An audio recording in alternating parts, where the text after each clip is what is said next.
చింతకాయ తొక్కుతో చట్నీ చేద్దాం రండి. ముందుగా చెనిక్కాయలు వేయించుకోవాలి.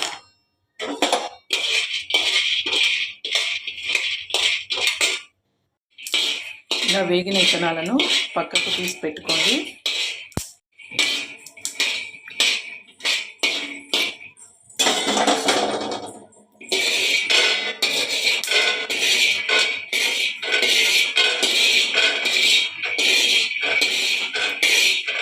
తర్వాత కావలసినన్ని పచ్చిమిరపకాయలు తీసుకొని కొద్దిగా నూనె వేసి వేయించుకోండి.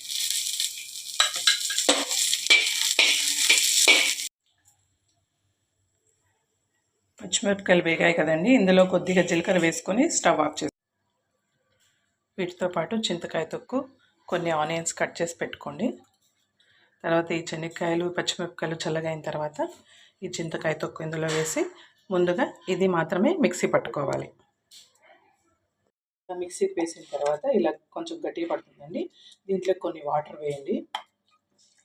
కొద్దిగా చూసి వేసుకోండి వాటరు, మరి నీళ్ళగా చేసుకోవద్దండి. తర్వాత ఈ ఆనియన్స్ వేసి జస్ట్ ఒకసారి అలా తిప్పండి, అంతే చాలు. ఆనియన్స్ ఎక్కువ మెదగకూడదండి, నున్నగా కాకుండా చూసుకోండి.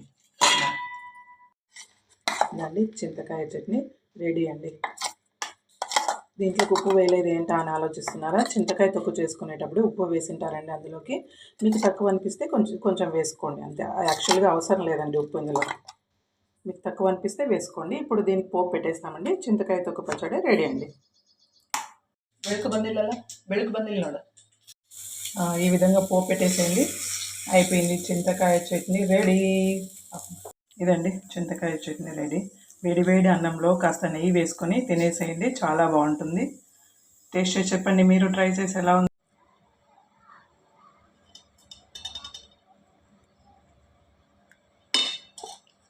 రెడీ అండి చింతకాయ తొక్కు పచ్చడి.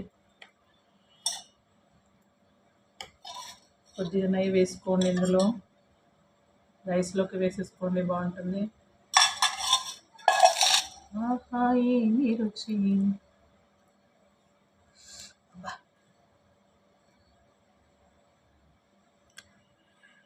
ఓకే, తీసుకోండి, తినండి. టేస్ట్ ఎలా ఉందో చెప్పండి.